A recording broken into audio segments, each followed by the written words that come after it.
What if I told you a city was built on top of an ancient lake, sits higher than Denver, and still feeds more people than almost any place in the world? Mexico City surprised me before I even arrived. I had traveled through Europe, Asia, and parts of South America, but this was my first time stepping into Mexico.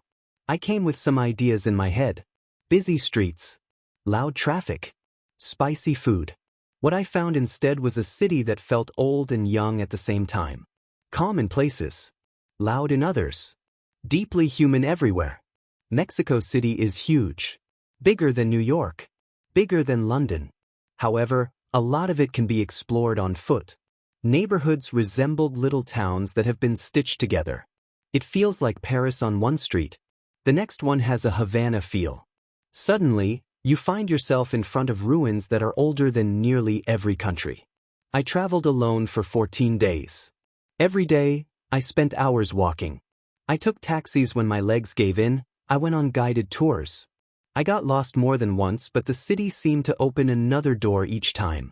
My view on cities has changed because this tour. I'll walk you through Mexico City as I experienced it in this episode.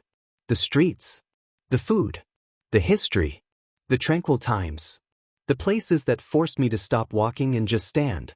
This story may surprise you if you've ever wondered if Mexico City is safe, worth the trip, or just too big to enjoy.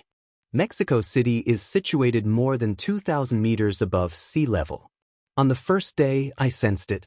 Not in a negative way, just a gentle reminder to slow down, which worked well for me. I stayed close to Roma Norte, a leafy neighborhood with broad streets, little parks, and cafes. It reminded me of portions of Madrid or Buenos Aires. Creative energy and old buildings. Coffee drinkers and dog walkers. Most of the mornings started in the same way. A leisurely stroll and coffee from a corner cafe. The best way to see this city is on foot. Many places have broad sidewalks, and the streets are crowded but orderly. It feels different from areas of Asia because drivers expect people to cross.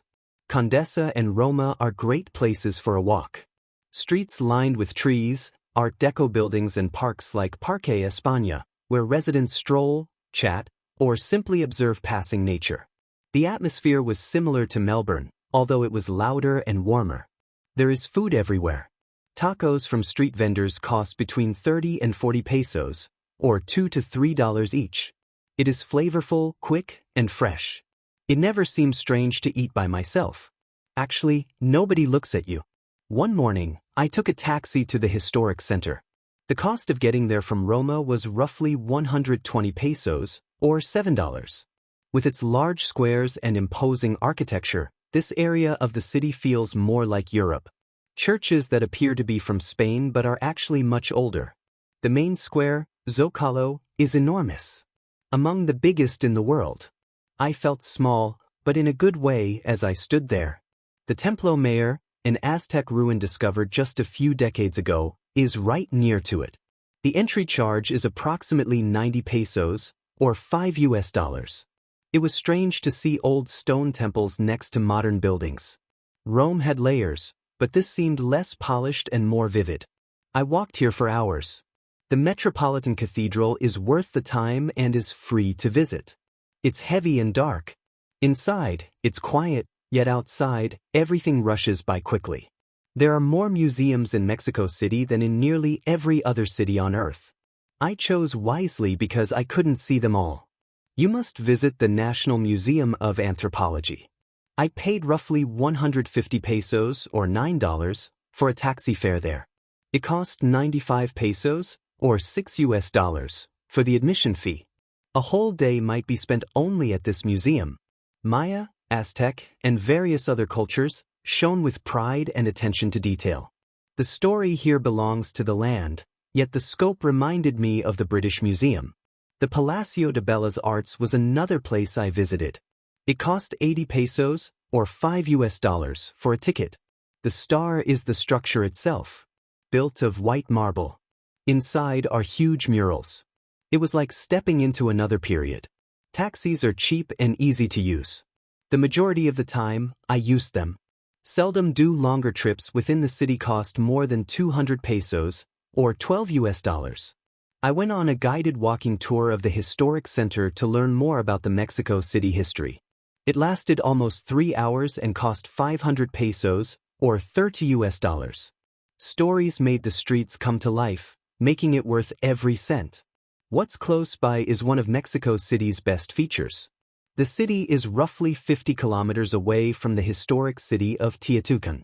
I paid 900 pesos, or $55, for a guided tour that included travel. Because of the thin air, climbing the Pyramid of the Sun was a long process. It's a tremendous view from up there. Compared to Machu Picchu, it is bigger and older.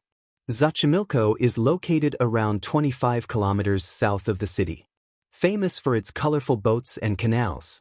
For 700 pesos, or $40, I took a half-day trip. It was like a floating party, complete with food, music, and laughter. It was crazy but enjoyable. The calm ruins of Teotihuacan are very different. Back in the city, I explored Cocan, which is about 10 kilometers south. Getting there by taxi costs roughly 180 pesos, or $11. This area resembles a village with cobblestone streets, small squares, and local artists selling their handmade goods. I went to the Frida Kahlo Museum, which costs 250 pesos, about $15. It was personal and deeply moving. As a solo traveler, I felt safe, but I kept alert. I walked with a purpose, avoided empty streets late at night. It felt similar to cities like Lisbon or Barcelona. A little common sense goes a long way, and the locals were friendly, helpful, and understanding of my bad Spanish. My final thoughts about Mexico City. The city lingered with me. It isn't polished like Paris or smooth like Tokyo. It's rough in places, loud and real. However, it has a vitality that few cities have. I left tired, but I was already thinking of returning. Mexico City surprised me in subtle ways. Not with major occurrences, but with minor ones. A street seller smiling. A shaded park bench. A city where I could move at my own pace. It didn't feel quite as large after 14 days. It had become familiar. Time gets better here. It rewards you more when you slow down. The history that is beneath your feet. I hope this episode helped dispel any doubts you may have had about going to Mexico City. It's complex. Swarm. It is extremely human. I appreciate you accompanying me on my stroll through these streets. Until my next trip.